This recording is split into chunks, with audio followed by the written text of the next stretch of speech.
In our development, one of the first relationships we cultivate is between our core, which holds some of the vital organs in our body, and our distal parts, which are our limbs.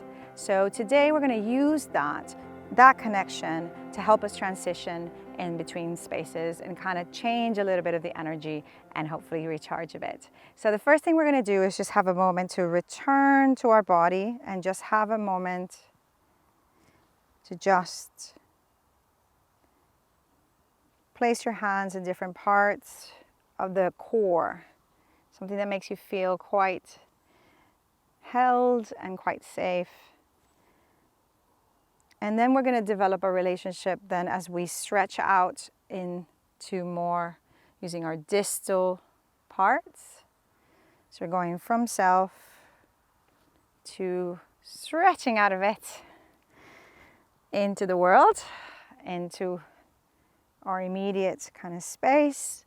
If you're not feeling like you want to expand it, too much, that's fine. We can just have that return to self.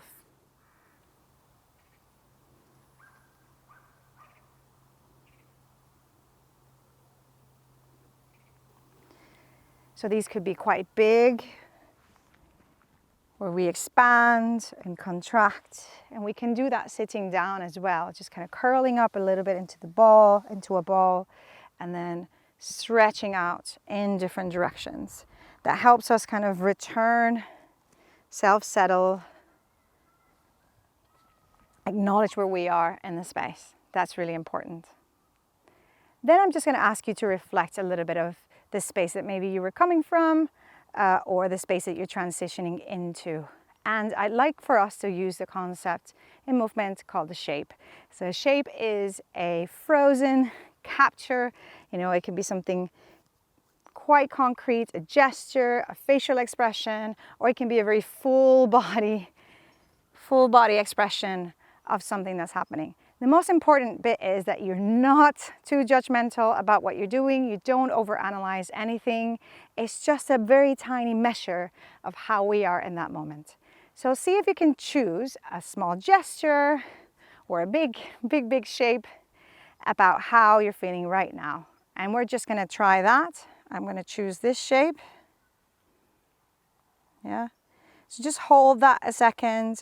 Close your eyes, see if you can register your body, and then open your eyes up. And then let's try doing another shape about where do you want to transition into. So maybe if you're going to a difficult meeting, or maybe you're dealing with a client that maybe might be a bit challenging, or you're kind of transitioning out of work. See if you can do a little shape that then takes a little bit into a movement. So almost like a live picture. So then you'll go back to where you were, and then that shape where we want to be. And then we'll shake it out. So you can do that throughout your day to do a very brief check-in of how you're doing. Also, setting up the structure for the day. You can take a picture of it, journal it for yourself, or return back to it. And you can create shapes about how something that maybe keeps you a bit safe, or maybe something that keeps you calm, or something that provokes a really nice memory. And you can keep doing that. It could be quite small, so you can do it in any kind of public space. And that will hopefully keep you quite grounded for the rest of the day. And you can always return to it as a protective factor. Gracias, Dil, for moving with me today. I'm very curious to see how you got on. So if you have ideas, feedback, or you want to share a bit about your experience, you can leave some feedback on the website or tag us in social media. This is one part of a 3-part series, so you can access all 3 together, or just one part as you need it. And you can access this on the Cultural Cwtsh website. This was Thania from the Body Hotel, and I'm so glad we got to move together today. Thank you.